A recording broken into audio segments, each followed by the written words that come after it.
natin sa umagang ito. Pakibati naman natin sila. Ayan. So,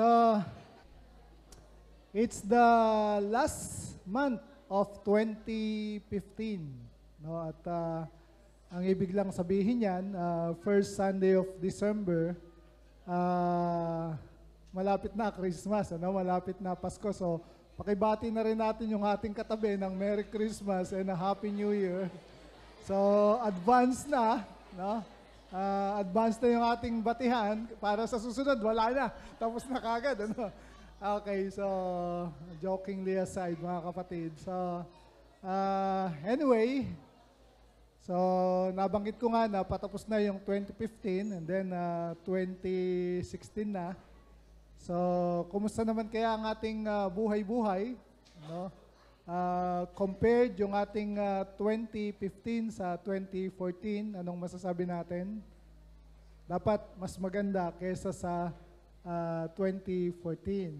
Tapos ang 2016 natin, dapat mas maganda kaysa sa 2015. Tama po ba yun? Kasi sabi ng Bible, we are being changed, no, from glory to glory. Ibig sabihin, ang Panginoon ay patuloy na tinatransform tayo, patuloy na binabago tayo, at alam natin na yung pagbabagong yon ay dun sa ikabubuti, no? Hindi dun sa ikasasama. Okay, so let's start with another series for this month. Siyempre, pag ganitong panahong malamig ang simoy ng hangin, di ba? Panahon na kung saan ay mahirap gumising sa umaga, masarap matulog, masarap anong tawag dito, humalok-kip-kip, di ba? Kasi sa ginaw, no? So, pag-uusapan po natin, okay, kwento sa Belen. Sino si Belen?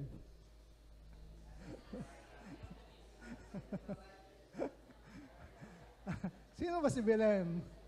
Yan ba yung kapitbahay mo? Yung pinagkakautangan mo? O yan ba yung tindahan na binibilhan mo ng kape tuwing umaga? O binibilhan ng pansit? Ano ba yan? Ano ba yung Belen na yan? Okay, kwento sa Belen. Bakit nga ba natin tinawag na Belen sa Tagalog, sa Pilipino? Kasi di ba sa English, yan yung nativity scene. No? Ang tawag nila dyan is nativity scene. Ang natatandaan ko dun sa may Cubao, di ba, merong ganong pag December, meron silang inilalagay doon ng mga mannequins. No, kasi pag sinabi nating Belen or the nativity scene, it talks about the night, no, yung gabi na kung saan ay pinanganak ang ating Panginoong Hesukristo. So, dun sa Belen na yon, merong mga tinatawag na mga characters. Tama? Andun siguro si Jao, andun si Brother Alex. Bakit nga ba hindi si Jao, si Brother Alex ang nandun, di ba? Pero sino yung mga characters na nandun? Of course, si Mary and Joseph. Sino pa? Yung ninyo. Si Jesus Christ. Sino pa? Of course, nandun yung mga shepherds. Sino pa? Yung mga Magi's. No, minsan tinatawag nating three kings, pero hindi sila three kings, ano? They were the wise men from the east. Sino pa? Nabanggit na yung shepherd. Of course, nandun din yung mga angels. Kaya tsaka nandun din yung star, di ba, dun sa heaven. So, yun yung madalas, ganun parang ipinoportray yung nativity scene. Okay? Although, sa Bible, wala naman talagang isang, anong tawag dito, isang pangyayari na sabay-sabay sila na nandoon dun sa gabi ng kapanganakan ng ating Panginoong Hesukristo. Pero hindi naman yun yung pag-uusapan natin. Titignan lang natin kung sino-sino yung mga characters na nandoon dun sa Belen, dun sa nativity scene, no? At kung ano yung kwento behind dun sa kwento ng Belen. Pero saan ba nag-originate yung nativity scene o yung Belen? Saan nag-originate yan? Sino yung nagpasimula niyan? Of course, merong nagpasimula niyan. Alam niyo sino?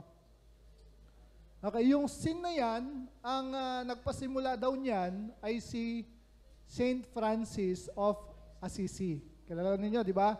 Narinig natin, nung 1223. So wala pa tayo nun, di pa tayo pinapanganak nun. Matagal na yun, almost a millennium na, di ba? Millennium na. No, so 1223, at ang purpose nitong si Saint Francis of Assisi ay para pagdating ng Disyembre, ma-focus yung mga tao dun sa worship kay Jesus. No, yung pag-worship, no, dun sa ating Panginoon, at para ma-promote yung true meaning of worship. So yun yung kanyang, kasi di ba, alam natin kapag Christmas, minsan na-focus kay Santa. Di ba, kay Santa Claus. Di ba? So sabi ng mga magulang dun sa kanilang mga anak, magsabit kayo ng medyas. Tapos isulat ninyo doon kung ano yung gustong ibigay sa inyo ni Santa. Kaya ang nagiging parang focal point, no, focal point dun sa Christmas ay hindi na si Jesus kundi si Santa. So ang ginawa nitong si Saint Francis of Assisi, no, para maibalik yung meaning of Christmas, no, ang pinopromote nito is the true meaning of worship at saka the worship of Jesus. So yung idea na yon, naipasa, nagpasalin-salin, kaya ngayon, naging kasama na yon dun sa tradisyon ng Pasko. No, kaya may mga models, may mga art, di ba? Merong mga, may mga ibinibigay tayong mga cards, kung uso pa ba yung cards, di ba? Tapos ang nakaano doon, ang naka-drawing doon is the Belen or the nativity scene. No? So yun po yung pinanggalingan netong Belen o yung nativity scene. Pero what we're gonna do, mga kapatid, ay titignan natin yung mga character na nandoon sa Belen at bakit sila naroroon. Ano yung kwento na nakapaloob dun sa kwento ng Belen. Sino yung mga character at ano yung kanilang mga kwento. So magsimula tayo, of course, dun sa mga magulang. Kay Joseph at saka kay Mary. No? So, at dun sa buhay netong dalawang taong to, si Jose at saka si Maria, Jesus, Maria, Joseph. Okay. Si Joseph at saka si Mary, no, makikita natin yung kanilang pagsunod dun sa kalooban ng Panginoon sa kanilang mga buhay. So, let's look dun sa dalawang narrative. Dahil dalawang karakter ito, si Joseph at saka si Mary, tingnan natin yung kwento nila bago yung eksaktong kapanganakan ng ating Panginoong Jesucristo. Yung isa dun sa Matthew chapter 1 at yung isa ay dun sa Luke chapter 1. Verse 18. Pwedeng sabay-sabay nating basahin? Ready? Go. This is how Jesus the Messiah was born. His mother Mary was engaged to be married to Joseph. But before the marriage took place, while she was still a virgin, she became pregnant through the power of the Holy Spirit. Joseph, her fiancé, was a good man and did not want to disgrace her publicly, so he decided to break the engagement quietly. As he considered this, an angel of the Lord appeared to him in a dream. Joseph, son of David, the angel said, "Do not be afraid to take Mary as your wife, for the child within her was conceived by the Holy Spirit. And she will have a son, and you are to name him Jesus, for he will save his people from their sins." All of this occurred to fulfill the Lord's message through his prophet. "Look, the virgin will conceive a child, she will give birth to a son, and they will call him Emmanuel," which means God is with us. Saan nakasulat to? Kasi binanggit yung prophet. Sino yung prophet na nagbanggit nito? Of course, si Isaiah, no? Chapter 9, verse 6, no? 7 and 8. Verse 24, when Joseph woke up, he did as the angel of the Lord commanded and took Mary as his wife. But he did not have sexual relations with her until her son was born, and Joseph named him Jesus. Ibig sabihin, hindi na natiling virgin si Mary. After nung may panganak si Jesus Christ, di ba, saka sila nagkaroon ng sexual intercourse nitong si Joseph at nagkaroon si Jesus ng mga kapatid, brothers and sisters. The other one is in Luke chapter 1, verse 26 to 38. Let's read. In the 6th month of Elizabeth's pregnancy, God sent the angel Gabriel to Nazareth, a village in Galilee, to a virgin named Mary. She was engaged to be married to a man named Joseph, a descendant of King David. Gabriel appeared to her and said, "Greetings, favored woman, the Lord is with you." Confused and disturbed, Mary tried to think what the angel could mean. "Don't be afraid, Mary," the angel told her, "for you have found favor with God. You will conceive and give birth to a son, and you will name him Jesus. He will be very great and will be called the Son of the Most High. The Lord God will give him the throne of his ancestor, David, and he will reign over Israel forever. His kingdom will never end." Mary asked the angel, "But how can this happen? I'm a virgin."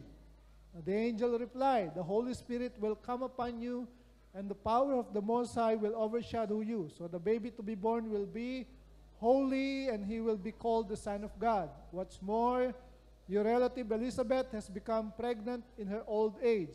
People used to say she was barren, but she has conceived a son and is now in her 6th month. For the word of God will never fail." Mary responded, "I am the Lord's servant.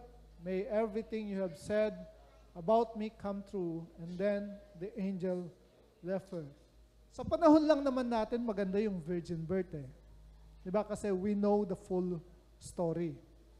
Pero, at their time, hindi natin naiintindihan kung ano yung ordeal, kung ano yung dilemma na pinagdaanan netong dalawang taong to dun sa kanilang pagsunod sa kalooban ng Panginoon. Ngayon na lang na pinag-uusapan natin, wow, virgin birth. Diba? Mary, the mother of Jesus. Tinatawag natin siya, Mary, the mother of Jesus. Pero si Joseph, hindi natin naman tinatawag, Mary, the mother of God. Tinatawag natin siya ganon, Mary, the mother of God. Pero bakit si Joseph, hindi natin tinatawag na the father of God? Diba? Si Mary, si Mama Mary, tinatawag natin siya, mother of God. Pero si Joseph, na kanyang father, hindi naman tinatawag na Father of God. Meron bang ganon? Panalangin? Wala naman, di ba? Bakit kaya? Kasi merong di ba? Merong doktrina. No? Pero, yun po yung titignan natin, mga kapatid. Ano yung mga naging sacrifices netong dalawang taong ito dun sa kanilang pagsunod, dun sa kalooban ng Panginoon? Pwede po muna tayong manalangin? Samahan po ninyo ko sa panalangin. Sige po, let's pray. Panginoon, maraming salamat po sa umagang ito. Again, touch our hearts, Lord, at sa amin pong pag-uusapan, hayaan po ninyo na ang inyong Santong Espiritu ang siyang mangusap sa amin.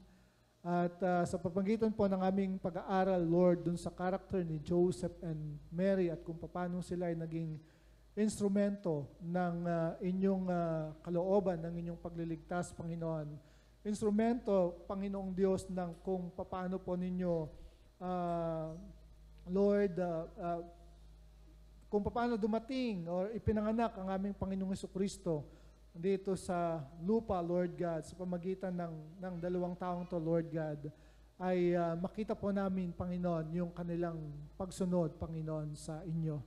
At sa gayon, Lord, sa pagkatuto, ay maging halimbawa din po namin sila kung paano po sumunod sa inyong kalooban, magpasakop sa inyo at patuloy na isagawa ang inyong kalooban, Panginoon, para sa aming mga buhay. Pagpalain po ninyo kami sa umagang ito, Lord God, at nawa ay ang inyong biyaya ang siyang patuloy na maranasan namin sa aming mga buhay at nang sa ganon ay yung inyong biyaya na aming nararanasan sa inyong buhay ay patuloy na ma-extend po namin sa ibang mga tao na aming nakakasalamuha at nakakaharap. We can only give what we have received from you, Lord God, just like what Joseph and Mary had received from you, God. In Jesus' name, ito po ang aming panalangin. Amen and amen. Ano po sa palagay po ninyo, yung pagkakapili ng God kay Joseph and Mary, is it arbitrary lang kaya? When we say arbitrary, parang ano yun random yun parang raffle draw.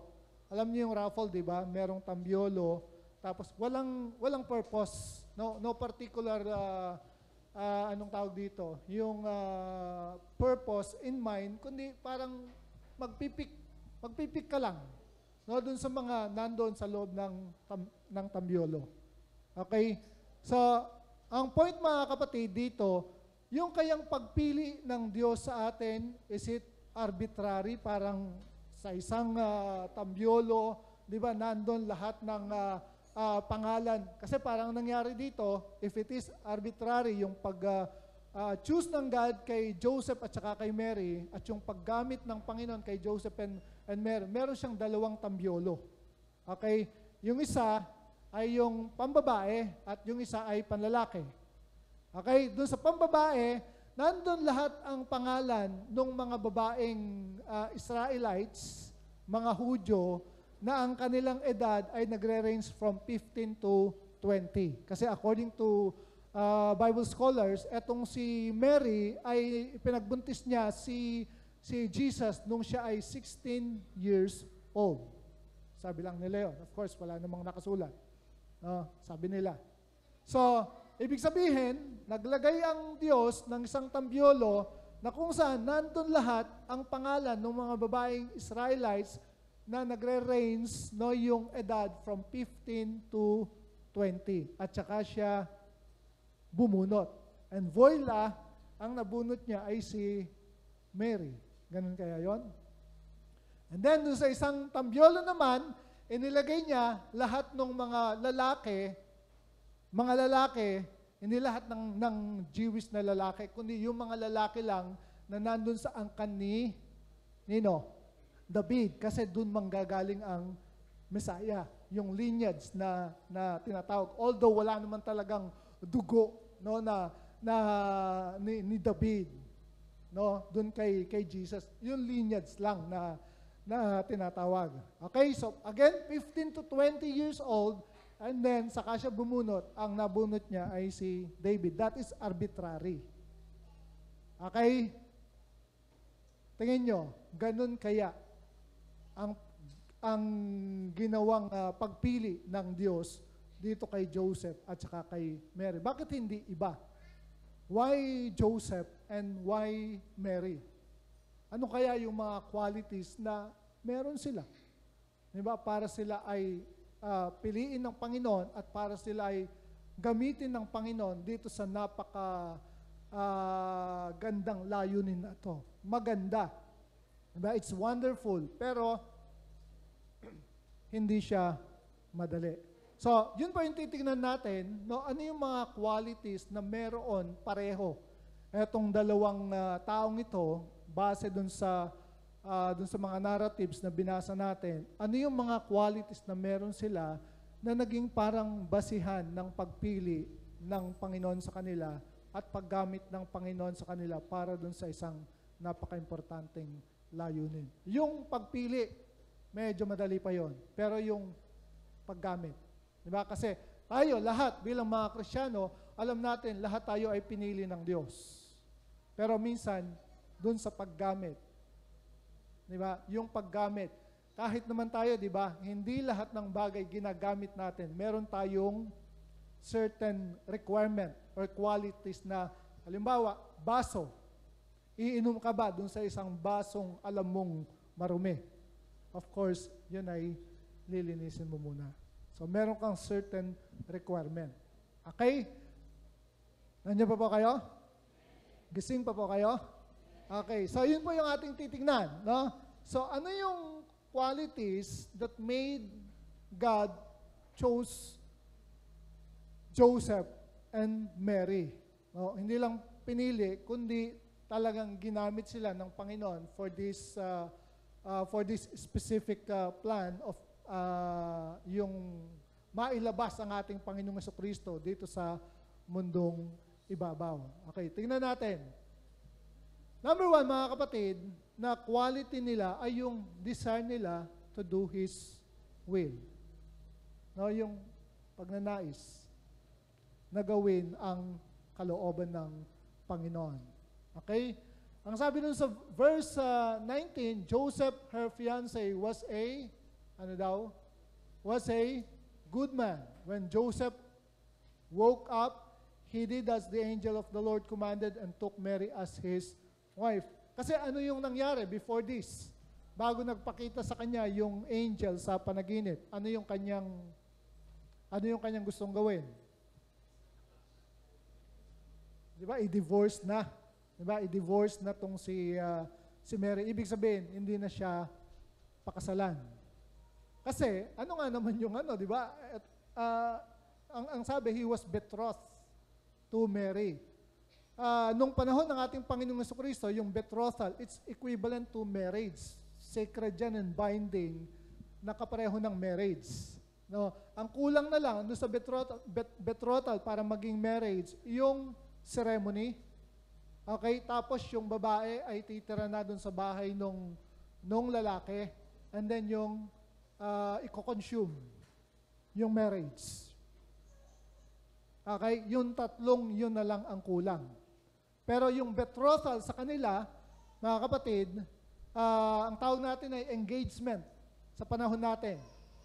Okay? Pero yung engagement sa panahon natin, napakalaki ng difference dun sa betrothal nila, yung engagement nila nung panahon na itong si Joseph at saka si Mary. Sabi ko nga sa inyo, yung ceremony na lang ang kulang, tapos yung babae ay titira na dun sa bahay ng lalaki, and then yung consummation ng marriage. Yun na lang ang kulang. Pero yung betrothal sa kanila, parang sila ay mag-asawa na rin. No? Soon to be married. Okay? So, nalaman niya na itong si Mary ay buntes. Siguro naging visible na yung paglaki ng tiyan nitong si Mary. So of course, ano iisipin ni Joseph? Baka kung maiba-iba yon, baka nag-iskandalo siya. Okay, at saka iba yung nagawa. At doon nagpakita yung angel kay Joseph sa pamagitan ng isang panaginip at in-explain sa kanya na itong si Mary, ang pinagbubuntis niya ay conceived by the Holy Spirit. At yung batang yon, ipapangalan lang Jesus dahil siya yung magliligtas doon sa kanyang to his people. Sabi, he will save his people from their sin. And immediately, mga kapatid, after that panaginip, ano yung nag-respond nito? Ano yung naging respond ni Joseph? Ang sabi, verse 24, he did as the angel of the Lord commanded and took Mary, his wife. He cannot fully understand, mga kapatid. Nagwo-worry siya, natatakot siya. Pero dahil siya ay mabuting tao, nandun yung pagnanais niya na sumunod sa kalooban ng Panginoon, he followed. He did. No, ginawa niya kung ano yung sinabi ng angel sa kanya doon sa panaginip. Ganun din si Mary, verse 38, ang sabi, Mary responded, I am the Lord's servant. May everything you have said about me come true. Diba? So, doon, kapatid, no, doon sa kanilang mga naging reaksyon, doon sa sinabi ng mga anghel sa kanila, no, yung pagdalaw, yung angelic visitation na nangyari sa kanilang buhay, andun yung worry, andun yung fear, na di-disturb sila, pero because they desire to do God's will, they follow. Even if they don't fully understand that time kung ano yung nangyayari at kung ano yung mangyayari. Amen ba yun? So, desiring to do God's will, mga kapatid, doesn't mean alam mo na lahat. Di ba? We pray, Lord, let your will be done to my life. Pero hindi naman natin alam lahat eh. Hindi natin alam kung ano yung ending. Di ba? We just parang follow one step at a time. Araw-araw pagising natin, sinasabi natin, Lord, it is our desire today to follow your will. So, yun yung isang quality, mga kapatid, na nakita ng God kay Joseph and Mary to choose them and use them for that specific purpose of birthing Jesus Christ into this world. How about us? Do we desire to do God's will? Dinidesire ba natin yon? Pagpapala siguro. Ay paano kapag meron ng kasamang hirap, sakit, dusa? Are we still willing to follow God's will sa ating buhay? Simula pa lang yan, mga kapatid. Ito yung medyo mahirap.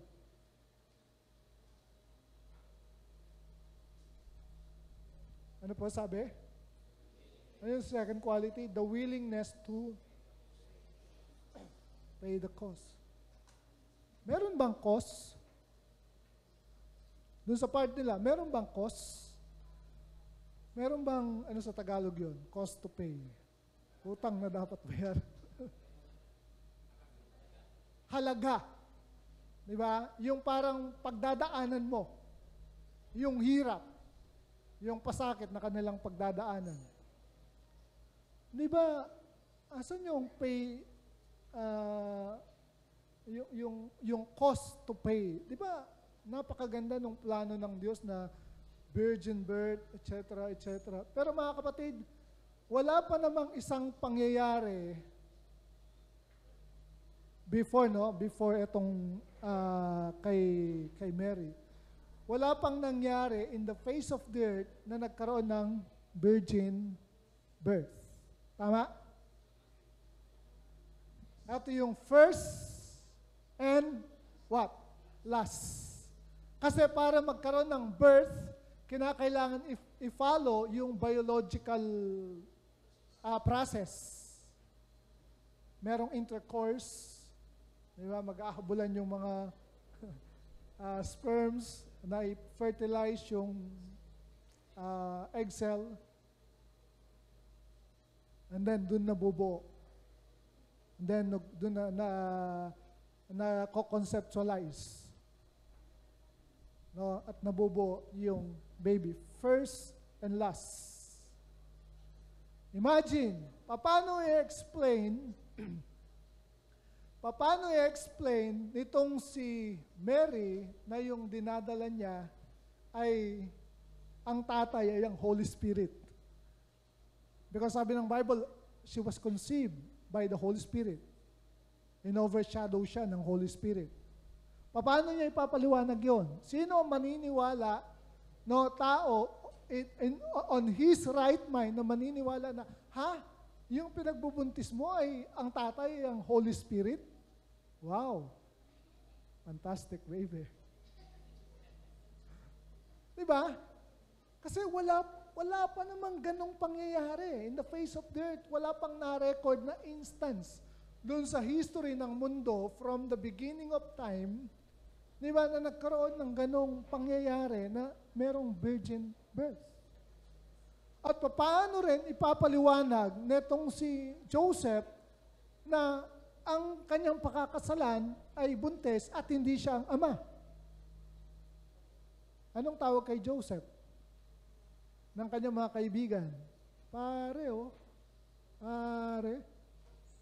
naunahan ka ng iba, naiputan ka sa, diba? Naintindihan niyo, mga kapatid? Kaya nga sabi ko sa inyo, sa tingin lang natin maganda kasi we know the full story. But at their time, hindi naman nila alam kung ano yung mga mangyayari. Wala ngang hint. Etong kay Joseph and Mary, na tong si Jesus ay mamamatay on the cross at isi-save. Diba? Hindi lang yung kasalanan ng buong bansang Israel, kundi kasalanan ng buong sanglibutan. Hindi nila alam yun. They just parang, okay, Lord, let your will be done. Amen. So following God, mga kapatid, it's not easy. Hindi siya madali minsan. The willingness to pay the cost, doing God's will, cost them their what? Ano? What cost them? Sa inyo mga kapatid, importante ba sa inyo reputasyon ninyo? Sabihin sa'yo na lalaki ka. Kung chismis ka ng kapitbahay mo na lalaki ka at hindi mo ginagawa, anong gagawin mo?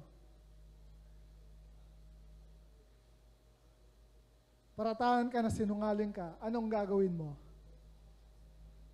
Di ba? Napaka-importante sa atin ng reputasyon. Our reputation. What reputation means what other people think of us. Yun yung reputation. Okay? So sila, it cost them their reputation. Tingnan natin. This is how Jesus the Messiah was born. His mother Mary was engaged to be married to Joseph. But before the marriage took place, while she was still a virgin, she became pregnant through the power of the Holy Spirit. Joseph, her fiancé, was a good man and did not want to disgrace her publicly, so he decided to break the engagement quietly. Sa ibang translation, ang sabi, so he decided to divorce her quietly. Kaya sabi ko sa inyo, nung simula, yung betrothal, it's binding as marriage. Parang kasal na rin. At ang sabi dyan, no, so he decided to break the engagement quietly. No? So yung betrothal, mga kapatid, it's almost equivalent to marriage at their time. So yun yung reputasyon nila na nawawala. Okay, imagine itong si Mary habang naglalakad, di ba? At makikita siya ng kanyang mga kapwa, babae, kapwa mga dalaga doon sa Israel, no, doon sa kanilang lugar. Di ba? Habang dumadaan siya, pinagbubulungan siya, nagsisitsitan at naghahagik-gikan. Okay, tapos yung pinagchichismisan sila ng kanilang mga kapitbahay. Ano yung sinasabi ng kanilang mga pamilya patungkol sa pangyayaring yon? Imagine.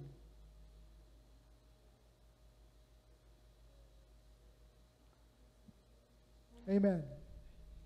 Di ba ngayon lang sa panahon natin, kapag merong mga ganong pangyayari, okay, yung reputation, di ba, ang sakit. Tama? Ang sakit, dun sa part lalo ng mga magulang na ganon, you can fully explain it. So it cost them, mga kapatid, their reputation. Okay? Another thing is, doing God's will cost them their comfort.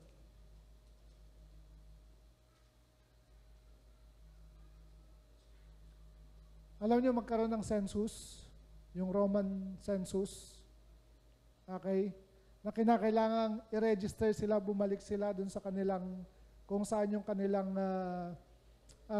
probinsya, dun sila magpapasensus at magpaparegister. Okay. And Joseph also went out from Galilee, out of the city of Nazareth, into Judea, to the city of David, which is called Bethlehem, because he was of the house and lineage of David, to be registered with Mary, his betrothed wife, who was with child. Ito yung time nung kinakailangan magkaroon ng census. Saan sila nakatira? Sila ay nasa city of Nazareth. At kinakailangan nilang pumunta sa Bethlehem. No, kasi itong si Joseph, siya ay nanggaling dun sa angkan ni David.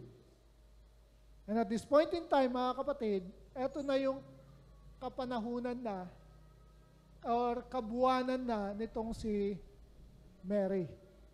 tingnan ninyo yung distance. Sabi ko sa inyo, doing God's will cause them their comfort. Kita niyo yung Nazareth, di ba? Okay. Upper, Nazareth. Doon sila pupunta. From Nazareth, nandyan sila, kinakailangan magpa-census, magpa-register, kailangan nilang bumalik dito sa Bethlehem. Di bali sana kung may bus na eh. Aircon bus. Kaso, walang aircon bus at yung daan, wala pang mga sementadong daan, rough road. At ang kanilang sasakyan ay donkey. Ganon, o kaya camel.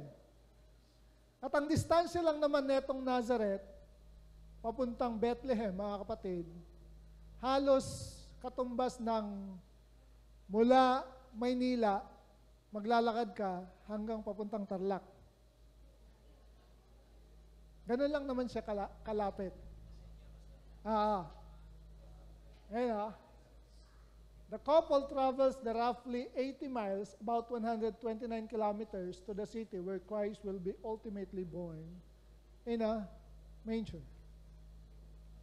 Pa-travel ka ng ganyan kalapit, ang sasakyan mo ay donkey o kaya camel. Siyempre, hindi sila dalawa nakasakay nun. Si Joseph ay akay-akay yung camel o yung donkey. Tapos itong si Mary ay kabuanan niya ng kanyang panganganak. Imagine the hirap. Diba? Tapos, pagdating nila dun sa Bethlehem, dahil lahat ng mga taga roon ay bumalik dun sa kanilang lugar, wala silang makuhang tutuluyan, inn, or parang hotel, or motel, punuan. Para kang aakyat ng Baguio kapag Holy Week season. Kung gusto mo matulog ka sa Burnham, maglagay ka ng tent, at least meron pang tent.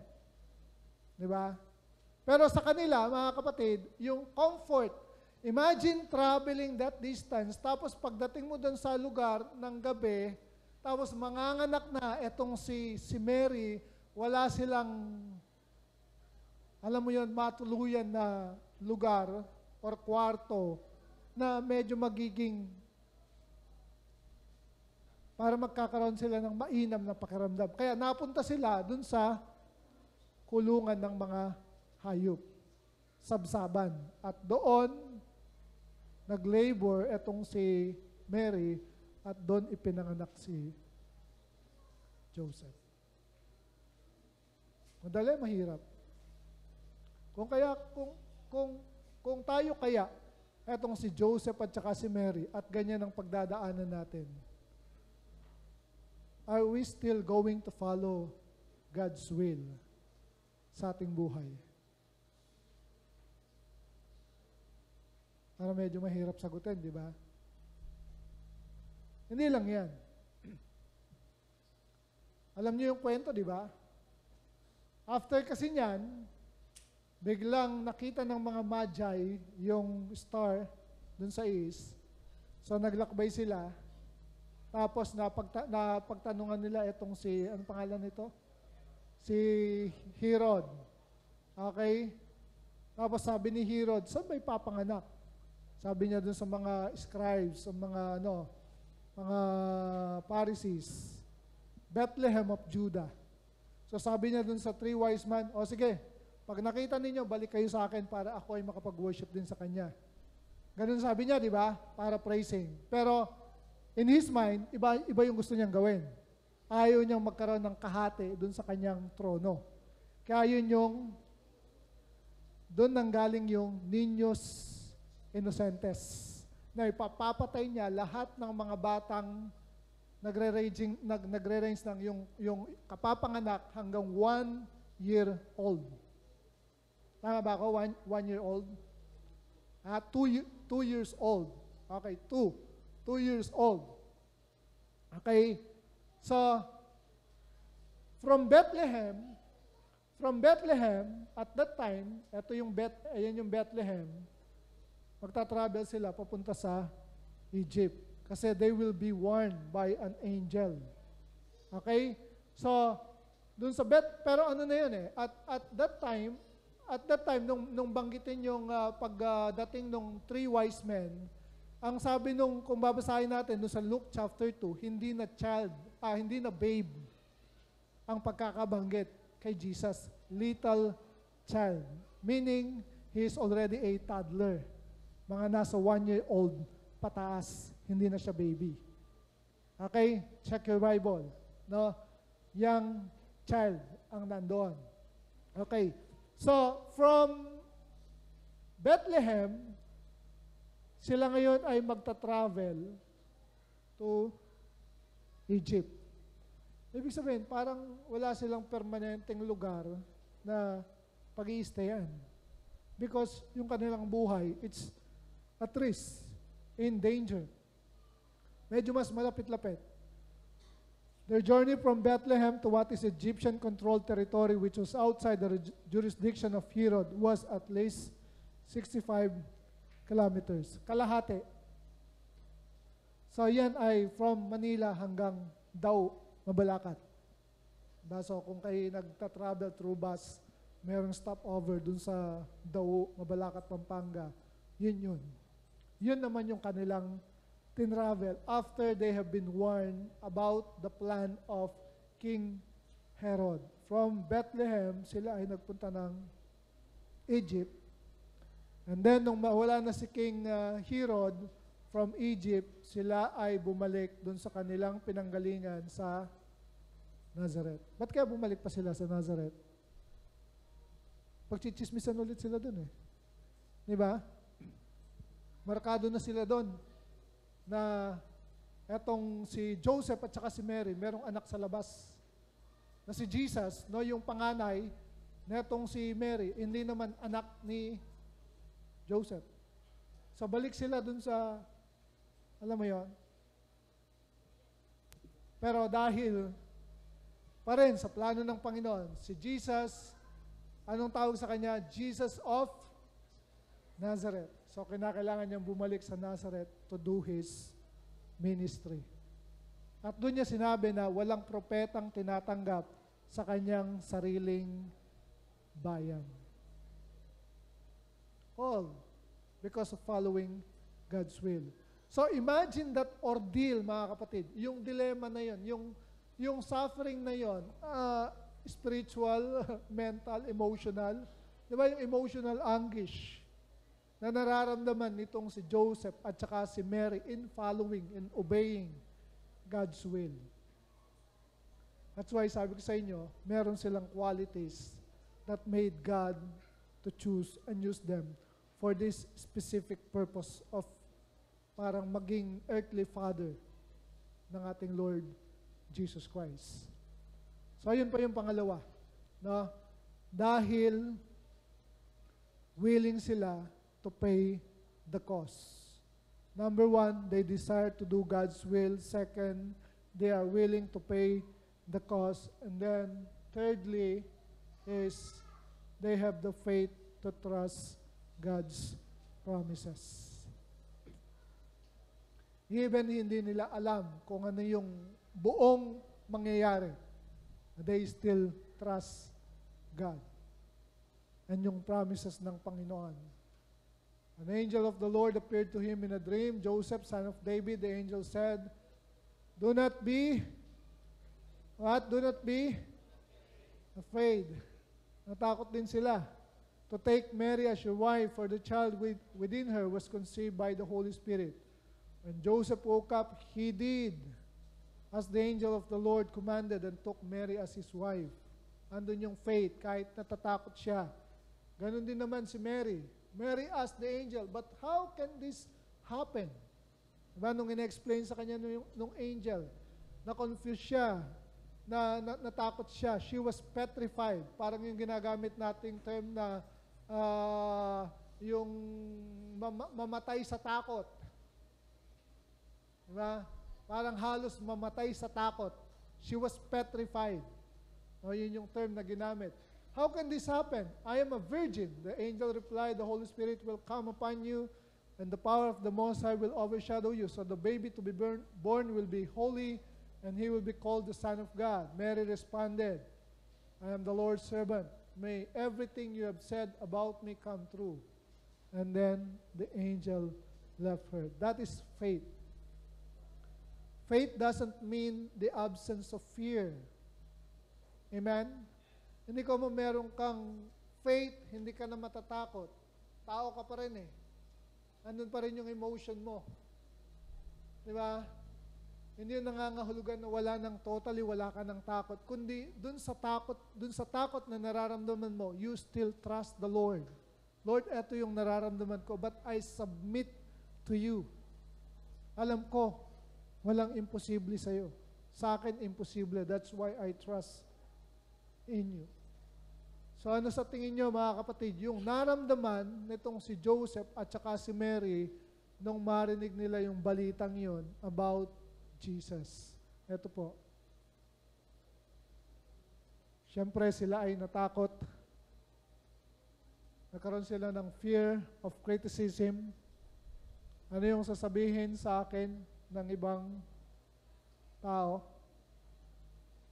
Wala pa naman ako, hindi pa naman ako kasal, pero magkakaroon na ako ng anak.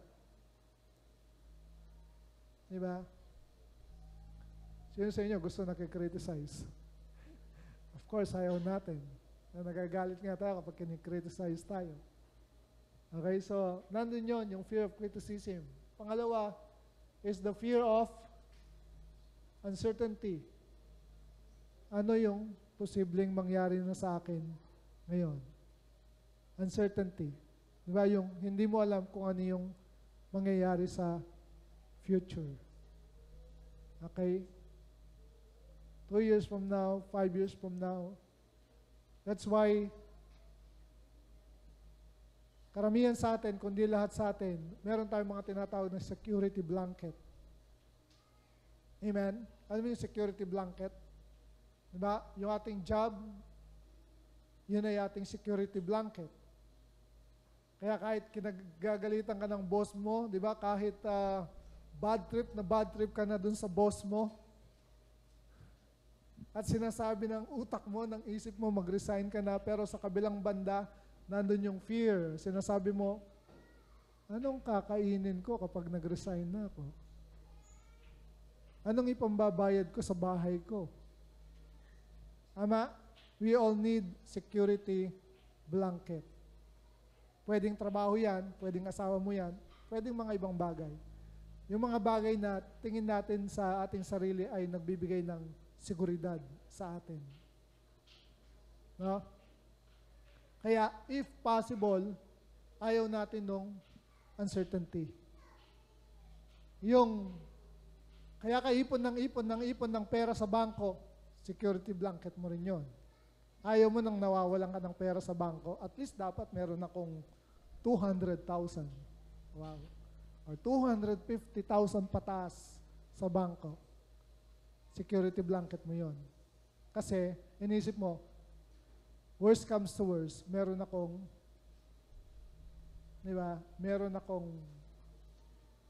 dudukutin. So those are security blanket.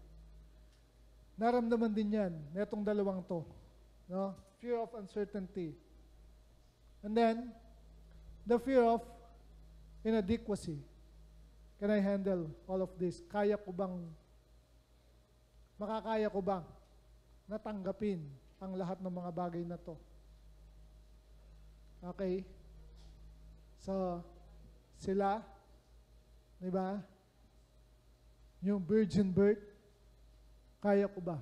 Iniisip din nila yon. And then lastly is the fear of change. What changes will all this bring about? Lahat naman tayo, mga kapatid, gusto natin ng isang normal na buhay. Tama? Tama?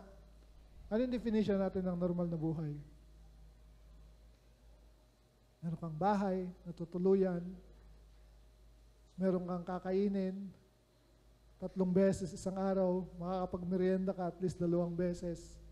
Diba? Okay ang family mo. Ibig sabihin, all is well.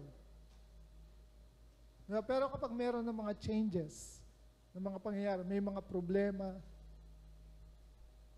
medyo naliligalig ka. So, ganun din tong 2 taong to. Hindi naman mga supernatural human being itong si Joseph at saka si Mary. Kapareho rin natin sila.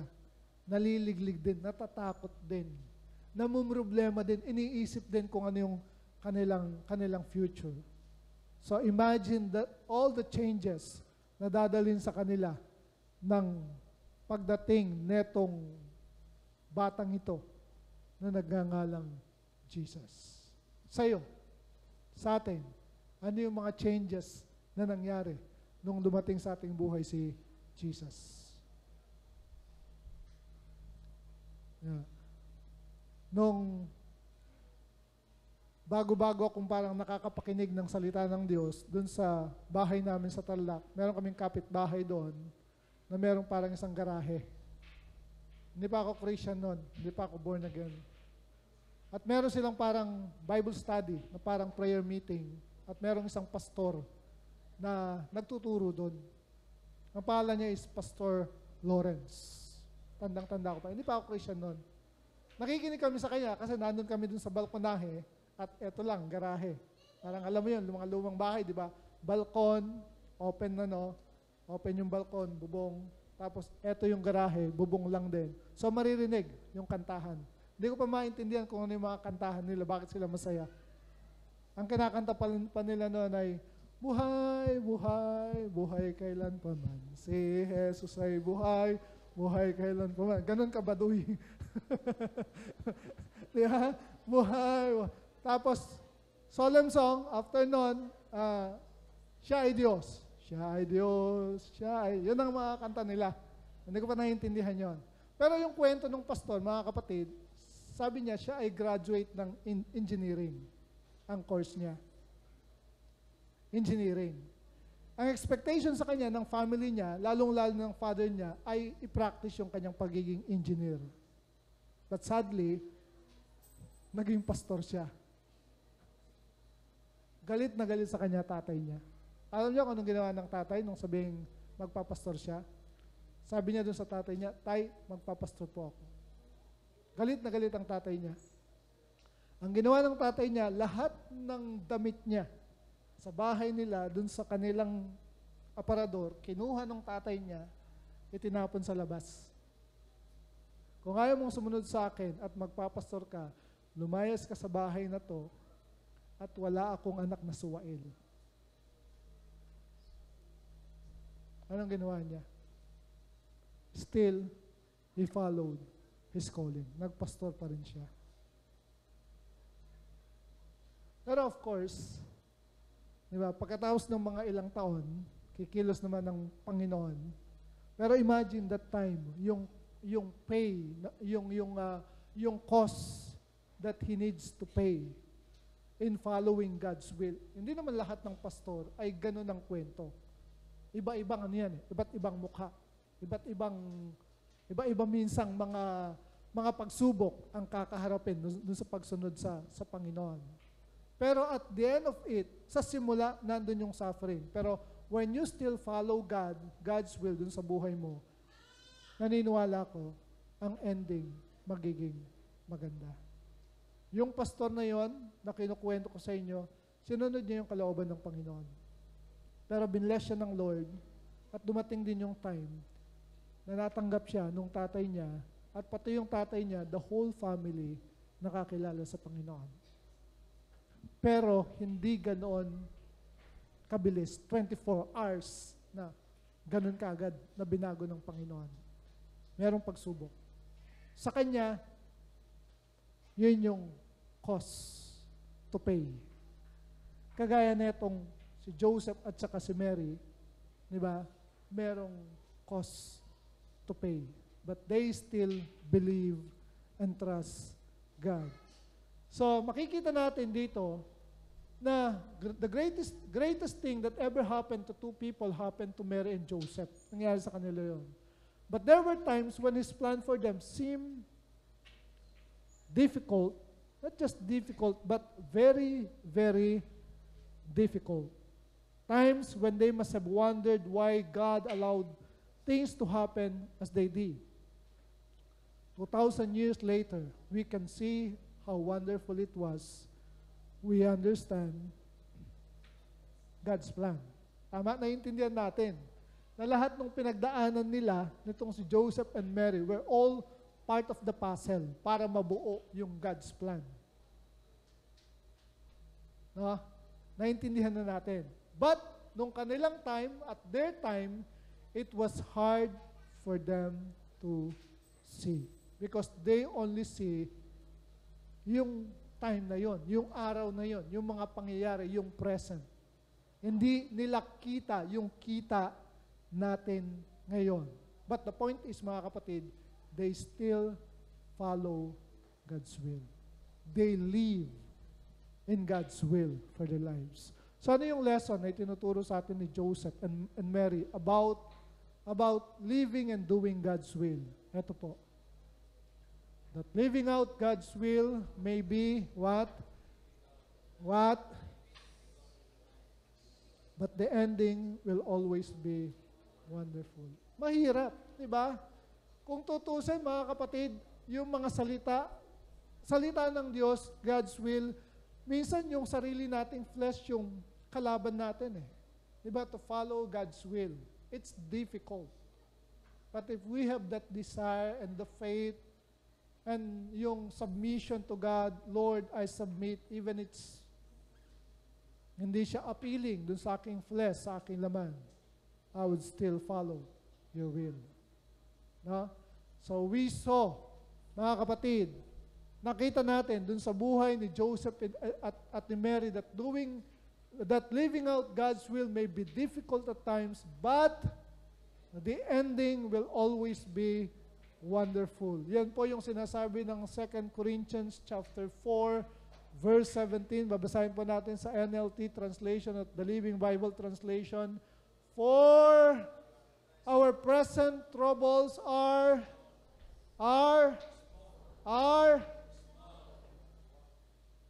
akala ko malaki. Di ba madalas kapag nagka-counseling tayo, may ka-counseling tayo, laki ng problema ko, brother, sister. Hindi ko kaya. Pero bakit sabi ni Paul, for our present troubles are small and won't last very long. Hindi naman yan forever eh. Kahit kayo sinasabi lang forever sa Aldab, hindi naman forever yun. Walang forever.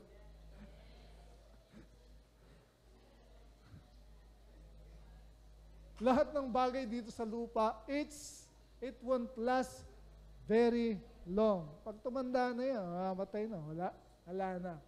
Yet, sabi niya, they produce for us ano daw? Glory that vastly outweighs them and will last forever. Yung small troubles, it won't last very long. Pero yung ipoproduce nito, glory that vastly outweighs. Ano yung outweighs? Pag tinimbang mo, mas higit na higit yung glory kesa dun sa trouble. And sabi niya, it will last forever. New Living Translation. And TLB, these troubles and sufferings of ours are, after all, quite small and won't last very long. Yet, this short time of distress will result in God's richest blessing upon us forever and ever. Kay Lord lang merong forever. Amen? Kay Lord lang merong forever. Kaya tayo ay manatili kay Lord and let's obey and do His will. Let's all stand and we will pray. May natutunan po tayo, mga kapatid. May natutunan po tayo. So desire God's will, be willing to pay the cost, have the faith to trust His promises.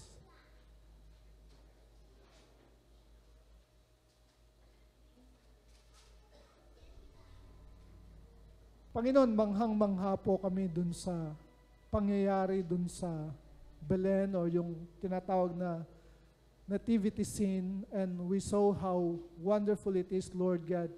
Kasi totally unfolded na yung plano po ninyo, Panginoon, dun sa pangyayaring yun.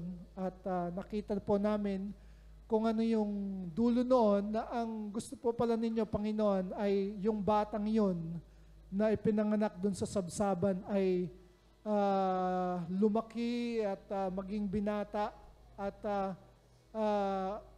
Lord, mamatay dun sa krus at kami ay tubusin sa aming mga kasalanan. Siya po yung tinatawag na Emmanuel, God with us. Siya rin po yung tinatawag na Jesus, the one who will save us from all our sin, our Savior, Lord God.